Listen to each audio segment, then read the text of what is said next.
एक पिता अपनी 3 वर्षीय बेटी मीनाक्षी से बहुत प्रेम करता था। ऑफिस से लौटते वक्त वह रोज़ उसके लिए तरह तरह के खिलौने और खाने की चीज़ें लाता था।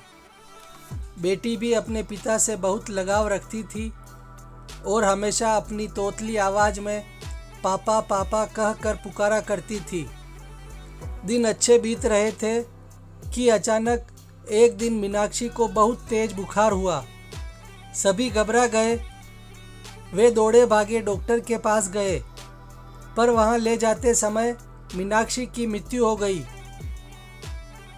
परिवार पर तो मानो पहाड़ ही टूट पड़ा हो और पिता की हालत तो मरे हुए आदमी के समान हो गई।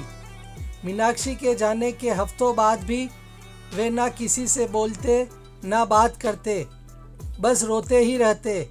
यहाँ तक कि उन्होंने ऑफिस जाना भी छोड़ दिया और घर से निकलना भी बंद कर दिया। आस पड़ोस के लोग और रिश्तेदारों ने उन्हें समझाने की बहुत कोशिश की, पर वे किसी की नहीं सुनते। उनके मुंह से बस एक ही शब्द निकलता, मीनाक्षी। एक दिन ऐसे ही मीनाक्षी के बारे में सोचते सोचते उनकी आंख लग गई और उन्हें एक सपना आया। उन्होंने देखा कि स्वर्ग में सैकड़ों बच्चियां परी बनकर घूम रही है।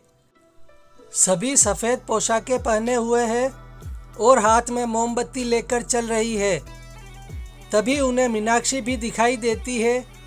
उसे देखते ही पिता बोले, मीनाक्षी मेरी प्यारी बच्ची, सभी परियों की मोमबत्तियां जल रही है, पर तुम्हारी मोमबत्ती बुझी क्यों है? तुम इसे जला क्यों नहीं लेती? मीनाक्षी बोली, पापा मैं तो बार बार मोमबत्ती जलाती हूँ, पर आप इतना रोते हैं कि आपके आंसुओं से मेरी मोमबत्ती बुझ जाती है। ये सुनते ही पिता की नींद टूट गई। उन्हें अपनी गलती का एहसास हो गया। वे समझ गए कि उनके इस तरह दुखी रहने से उनकी बेटी भी खुश नहीं रह सकती और वह वापस सामान्य जीवन की तरफ बढ़ने लगे।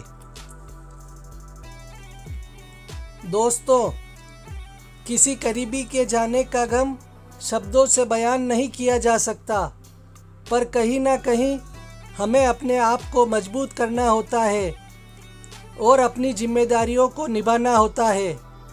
इसमें कोई संदेह नहीं कि जो हमसे प्रेम करते हैं वे हमें खुश ही देखना चाहते हैं।